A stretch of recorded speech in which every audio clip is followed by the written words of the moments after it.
What's going on, boys? NealGuides here. Welcome back to today's video. We got a squad builder for 1.5 million coins, and we have Neymar, Ronaldo and Messi all on full chemistry, as you may have seen in the title.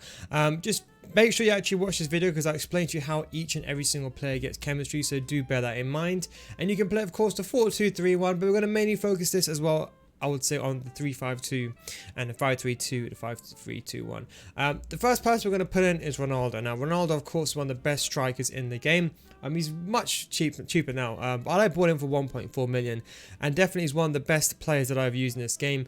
His balance is a bit iffy if you're someone like myself who likes doing left dribbling at a very high level. But he's nonetheless a top tier striker, especially if you play him in a 2-striker formation. That's player number one.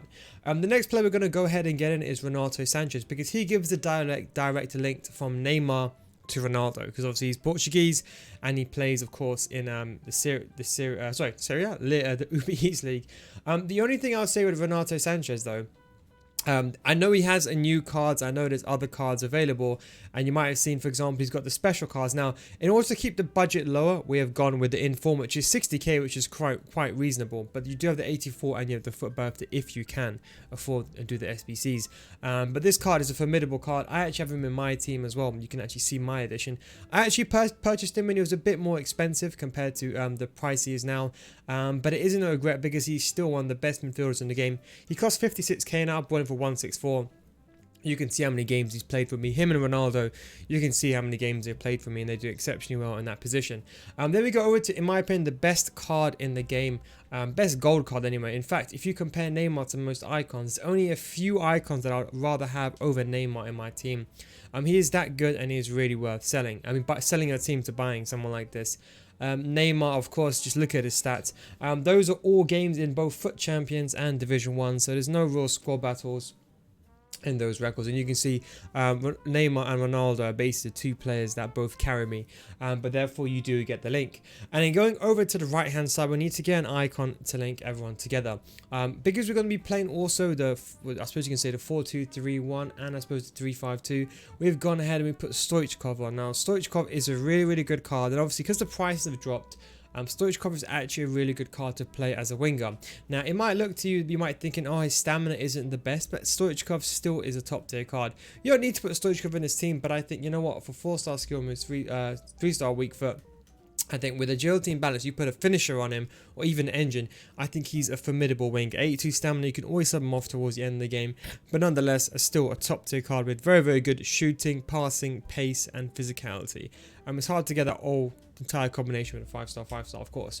Then on the right hand side, we end up getting Messi in. As I said, you can link anyone together. Lionel Messi is one of those cards where I think this year, he's kind of like, you know, he can just play cam, I would say. He can just play cam, or he can just play maybe as a second striker. I don't think he's fast enough to play as a winger, unfortunately, in this iteration of FIFA, but he's still a top tier card. You put a hunter on him, you do get his stats up to 90, his sprint speed, which is very important. You do need a hunter on him, but his stamina does let him down. So if you do play him in a cam, you have to leave him on stay forwards. And then if we go over to the defensive side, so in terms of the centre mid, to bring everyone together, there's two players.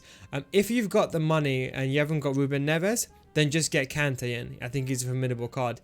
If you got the Ruben Neves card, I think put him in. I think he's a free card. I think most people have done him anyway. And I think he's a really good centre mid to go alongside Ronaldo Sanchez, because you've got two players that are very versatile, that can defend and they can both attack. You know, you got a high in terms of Ronaldo Sanchez, and then you got a medium high, so a bit more of a defensive player. And I think with the shadow on a 4-star, I think he's a top tier CDM. You keep the budget down, keep the budget restricted. Of course, you can use base Blanc, so if you got a bit more money, I would say go ahead and buy base Blanc instead of Ruben Neves, just because he has the better sprint speed, and that way if you haven't done Ruben Neves, you can get base Blanc into your team. But that kind of links everyone together on that note. And then for the back line, the biggest misconception, people think you need to spend a lot of money on your back line. It's a big rumor. Do not spend a lot of money on your back line. The difference between, I would say, a 500k back line and a 30k back line, it's not as big as you think. I still run with Semedo and I still run with Wan-Bissaka in my team because they are honestly that good. Don't feel like you need to get these top tier players in the team. I've gone with Wan-Bissaka. I've got Wan-Bissaka since the day the game came out. I think in the beginning, people were very skeptical with fullbacks and a centre back, especially when I was using it last year. But now I think the whole community has kind of changed their tune on fullbacks and centre back. In fact, you'll see my old squad builders, everyone was complaining about fullbacks and centre back, whereas now they almost want me to do them. So Wan-Bissaka, one of the best centre backs in the game. I've had him since the game started. I packed him untradeable. I packed him again and I sold him, and that's why I bought him back again. But you can see he's a top tier card. Now he's probably better than even Gomez. Probably even better than Fofana. He's probably better than most centre backs in the game. And you know you have that new SBC card that came out for Premier League. And yeah, Bailly, he's probably better than Bailly simply because the agility and balance and the sprint speed. So don't waste your money on Bailly. Definitely get Wan-Bissaka. In terms of the other one, we have gone with Walker because Walker fits everyone in together. And I'll show you how you line this up as well in a second. In FUTBin, so you can see how it actually lines up in game. But Walker is another card. Again, if you can afford a centre back variation, get him. But again, what's the point? Just go ahead and get the left back and right back variation. Save your money. You know, people always think, you know, 99 stand tackling is going to make a big difference. But in fact, the biggest misconception is if your pace is better and your agility and balance is better, although he likes it a little bit, the faster you can recover, the better you are at defending. Having 99 stand tackling makes no difference if you're positioned in the wrong place. And for most players that are below Elite 2, most of the time your positioning is wrong. So I'd say definitely go ahead and get this card. You can get Pope. Pope is of course a top tier card in a game, but I do think De Gea is a better card. 280 games for me. I think it's a formidable card. I had him before and I packed him, so I sold him. But De Gea is definitely a formidable card. I think it's very much underrated goalkeeper in this game, and we've gone with De Gea, we've gone with the glove. And the last player, you can go with anyone. If you want to get the chemistry together, if you're obsessed with chemistry, you can go with Serginho Dest, go with the cheap option, but realistically you don't need to. Since you're going with off-chem, Moreno is a really, really good card under the price of 50k, and I think, you know what, you can't say no. If you want to, you can get someone like Jordi Alba off chemistry, but why? When you can get Moreno, a top tier card, you know, he's got really, really good passing, good stand tackling, good agility and balance, can play centre back or can play right back, and I think he's a formidable card. I would say, why would you not get him in your team? And I'll say definitely that card that's worth buying. So how does it look like in game? So if you're going for the chemistry, this is what it'll look like. So everyone will get 10 chemistry: Palmer, Moreno, Walker, Wan-Bissaka. The way to fix that is you want to go with a manager that's Premier League and that's Spanish. So obviously the first person I can think of is Guardiola, and Guardiola of course will give the Spanish link to Moreno to give him 1 chemistry, and will give a 2 chemistry boost to both Wan-Bissaka and Walker, bringing them to 7. And in case you have any reservations again about Wan-Bissaka on 7 chemistry, you have to think about it this way. Even if you put Wan-Bissaka on 7 chemistry, name me someone that's better in centre back than him on 7 chemistry. Now you think there's someone better, but there isn't. Maybe Virgil van Dijk, team of the year, but even Gomez on 4 chemistry, you might say to him, oh, has he got a better sprint speed? Well, no, the base stats is the most important thing. If you want to improve the speed even more, you can always put a shadow on him if you want to, but do not sleep on this card with a shadow. I think he's a formidable card, and that's how it looks like in game. So if you're going to be playing the 4-2-3-1, you kind of sport for choice really, but it depends on how you want to do it. I'd probably say that Messi, I'd probably slot him on the wing, simply for the fact that although he lacks the stamina, I think Neymar, Cam, Ronaldo striker is definitely the way to go.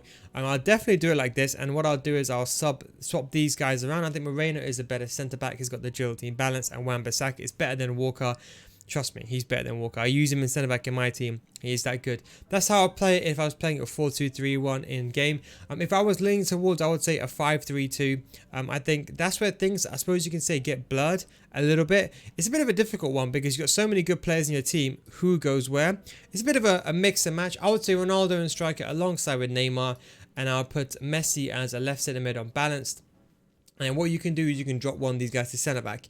What I'll do is I'll put Sanchez there, and I'll put Neves over there, and I'll drop it like that. That's the way that I would do it, personally speaking, because you can have these guys on overlap if you want to, or if you want to, you can just drag one of someone like Stoichkov there, and you can play something like that if you want to. That is also another solution as well. But the 3-5-2 or the 5-2-1-2 is where the real formation really comes to life. I'll go Neymar and Ronaldo striker, Messi and Cam, Sanchez and Neves in centre mid, and I'll say Stoichkov is fine on the wing. You can always sub on Dembele for him later on. 82 stamina will suffice, but towards 70 minutes, it might be worth changing him. But I think, you know what? That is a perfect back line. Do not make the mistake of buying a 500k centre back when you can buy someone like Neymar. That is the biggest mistake I ever see.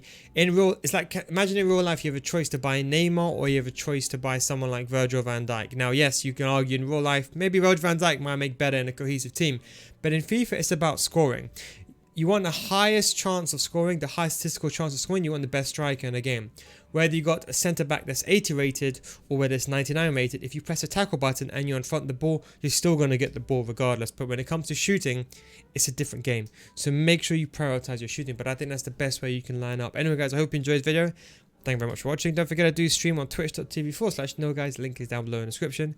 That's what your boys. Take it easy and I'll catch you next time. Peace out.